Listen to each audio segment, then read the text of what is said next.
Hi everyone, it's Henry here, and in this video we're going to take a look at one of my favourite things to paint on miniatures, rust.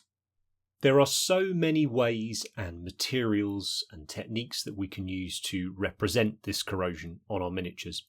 So in this video I want to look at a couple of those, but it's by no means exhaustive. But hopefully by the end of it you'll feel confident to go away, find some other great tutorials, some reference photos like these that I've taken from bits and bobs in my garden, and you can go away and figure out how you can translate that onto your game in miniatures.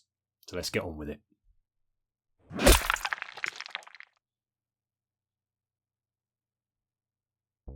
Just like with the verdigris video, I'm going to use one of these skeletons from Games Workshop. This is from the Cursed City box. And I was going to carry on with the guy that I'd done the verdigris on, but there wasn't actually that much on him that I wanted to paint as rusty metal. So we got this new guy out of the box, and I've painted him just a dark silver, and all I've done here is put a little black into my lead belcher until I got a dark silver I liked.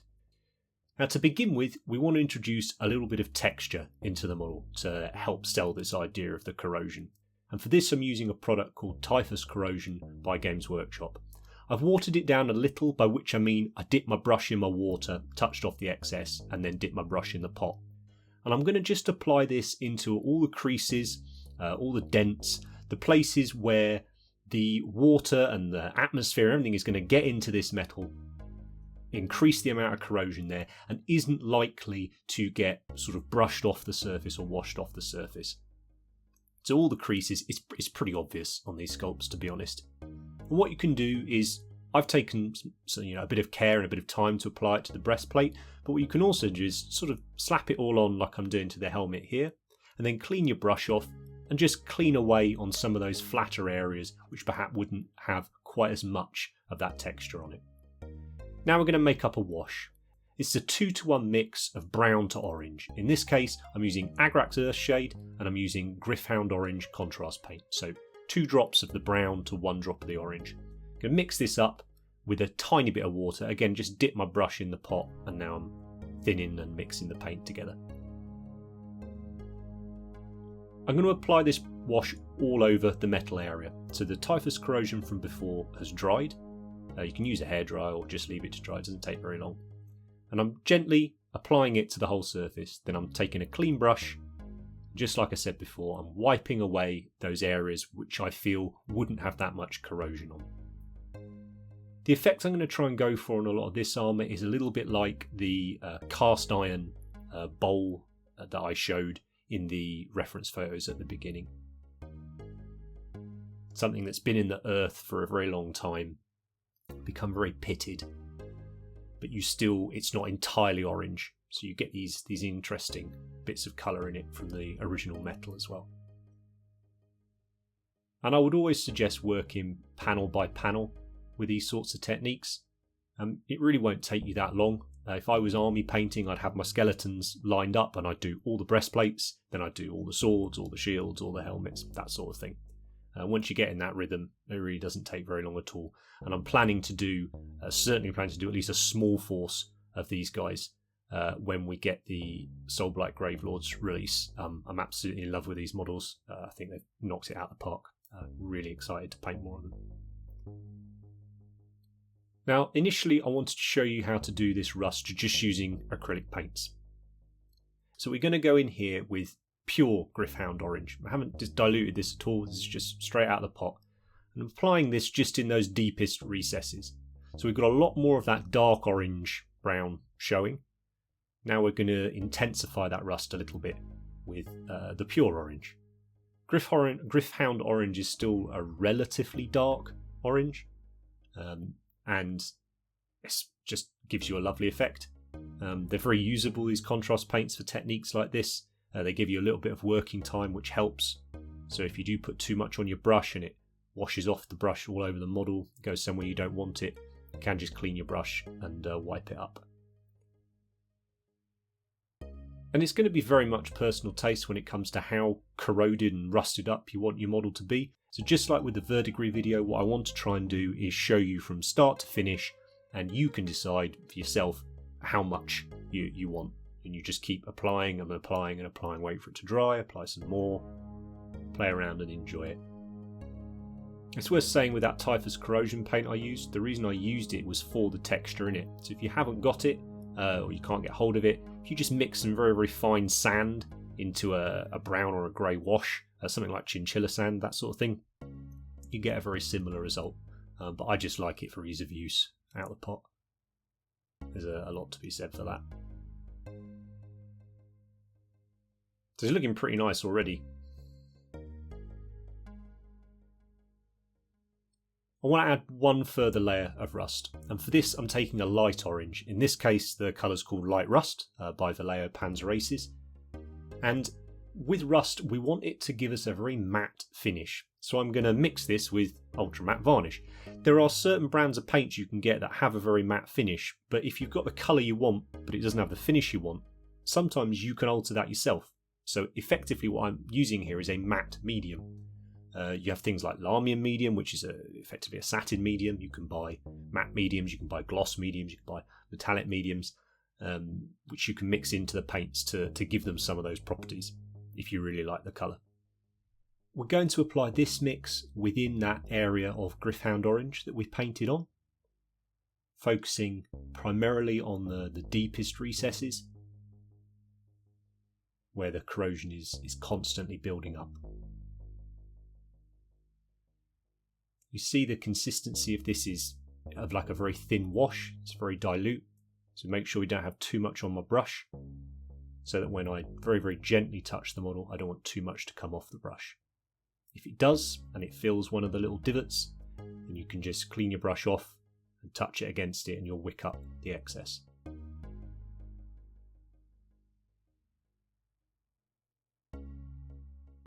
You see as we progress towards the lighter colours, obviously we're covering less of an area, so it becomes quicker and quicker to do. So at this point I would begin working on the models individually, so I would do all of the light rust on this dude, then I would move on to the next one and do all of the light rust on that one, and so on and so forth. The nice thing when we're using such dilute paint is it dries very, very quickly, so we're hardly putting any of it on as well. You can already see that matte effect, how it's starting to show up. I thought the silver was still a bit bright on that breastplate, so I just dulled it back with another coat of that original brown orange mix. When I paint rust, I generally use oils and enamel paints. So I'm going to show you a little way we can work it using oil paints. And again, we want an orange and a lighter orange, so I've used burnt sienna here. I've thinned it down with odourless mineral spirits. I use Winsor Newton Sansador. And then I'm going to use what is actually called, it's called faded dark yellow, but a dark yellow, a light orange, doesn't really matter, for my light rust. That's by Abteilung 502.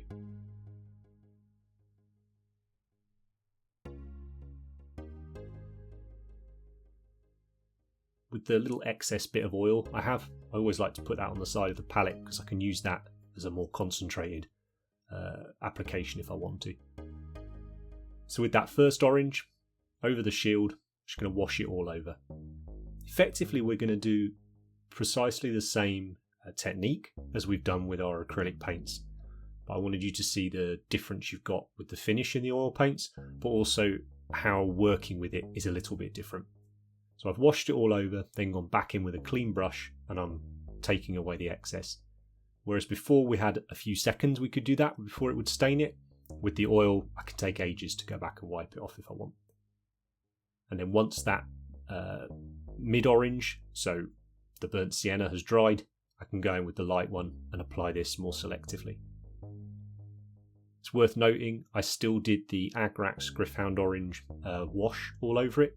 I really, really like this for decolouring the metal and giving it that sort of cast iron sort of look that I said at the beginning we wanted to try and go for on this.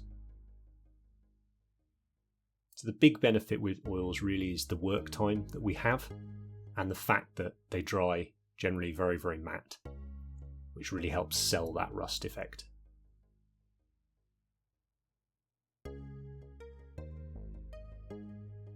I'm going to apply some of that lighter oil now over my acrylic paints that we did before. We don't need to protect them or anything like that, they're dry, so the oil paint and the mineral spirits won't reactivate them.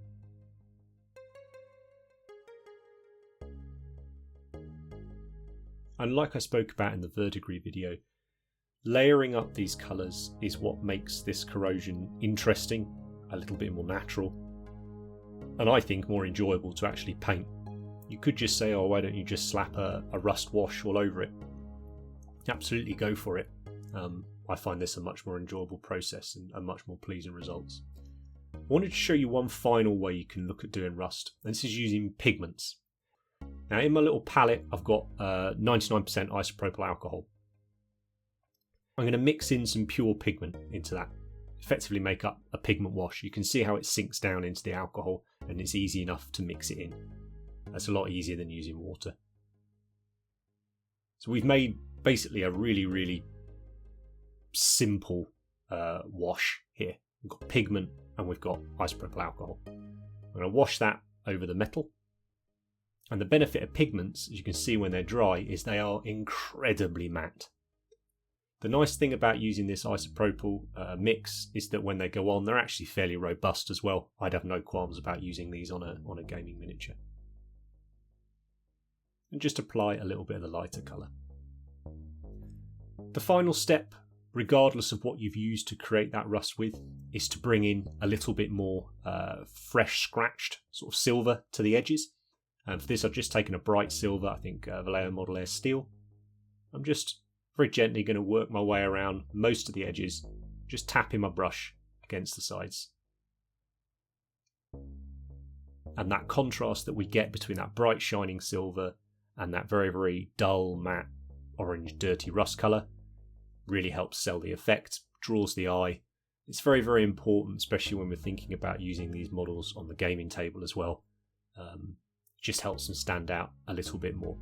As I said, rust is something I love painting. So if you want to check out lots of different ways of doing it, check out the Patreon. I often use it, to be honest, in most of my projects, and I enjoy using different techniques and ways of doing it. I hope you see the value in this final stage. And here he is finished. And I've popped him next to the Skelly Bob that we were working on in the verdigris video, because I am going to finish him off as we do this little series on corrosion, or what effectively will be a very elongated how to paint a skeleton tutorial, I suspect.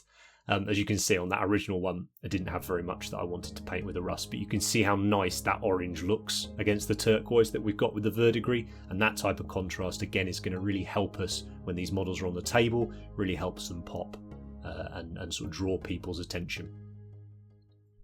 I hope you've enjoyed this introduction into painting rust, where we took a look at a couple of different techniques and a couple of different products that we could use. But I would really encourage you to go out, experiment, have some fun.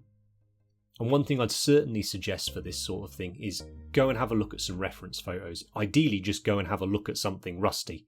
It might be out in the car park, might be outside your house, might be in your garden, wherever. Old tools, old machinery, all sorts of things. You can find some really fascinating effects and give you an idea of where perhaps to start on your model, depending on what it is you're actually painting. So if you have enjoyed it, hit the like button. If you've got any questions, pop them down in the comments and share the video with anyone you think might find it interesting. And I'll see you next time.